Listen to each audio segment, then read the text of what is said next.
So, Kevin here for Gamers Academy. Next tutorial is about controller settings. What are the best controller settings and what are the controller settings pro gamers use? So, let's start. Let's start with the FIFA trainer. FIFA trainer always on height. You don't need any advice from the FIFA trainer, so it's useless. So just turn it off. Time finishing also off. Last year time finishing was very good. But this year it's only burden for you. Don't use it. It is better just to press on shoot and don't use it, and to sometimes to do some button mashing in order to get a header. And with time finishing on, you can't do that. So from my opinion, it's just useless to turn time finishing on. And this is the opinion most of the pros also have. So what I can advise you is turn time finishing off. Second defender switch icon is on for me, so I can see which player is next to choose.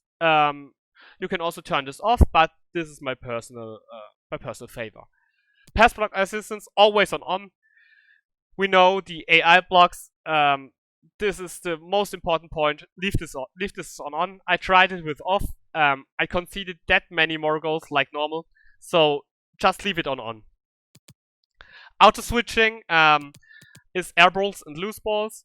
I tried it on manual, but for me air balls and loose balls is better, because if you have bad connection and you have it on manual, sometimes players don't switch like you want. So air balls and loose balls is the way to go. Auto switching move assistance, I got it on none. You can also test it on high and low. None was the best for me, but I didn't recognize that many changes, so none is the way to go for me. Jockey always unassisted, because you need the help in the defense. Use the help you can get.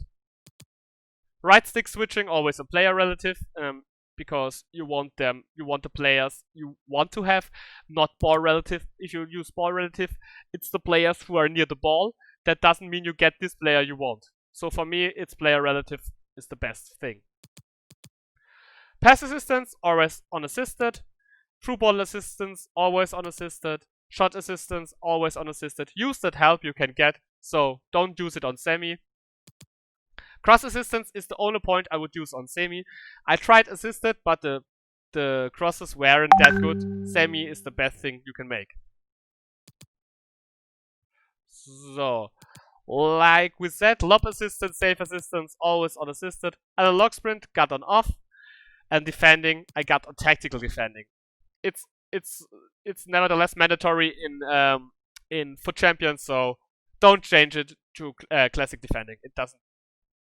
You don't have any profit of this. Pass receiver lock, got it on late. Tried it few times on early. Like I said before, on the what was the point? On the auto switching move assistance, I don't recognize that many changes, so late is standard, so I'll leave it on late. So these are the settings. These are my personal settings. So you have to find your own way what button you have on which button. So this is your personal favor. So what I can show you is what my actual camera is. At the moment I play on co-op. That's a camera you have a very good overview over the whole field. You can see nearly every player. You can do the crosses from one side to the other side, and that's very effective for my style of gameplay. So I use this camera co-op, but most of the people use tele-broadcast.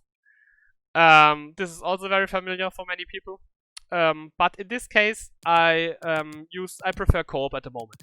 I do it on custom. Normally it's default. I do it on custom with height 15 and camera zoom 5. So you aren't that much away from the field. It doesn't seem you don't look like you are on a helicopter over the field. It's nearly okay, but you have a good overview over the field. So these are the controller and my camera settings at the moment in FIFA 20.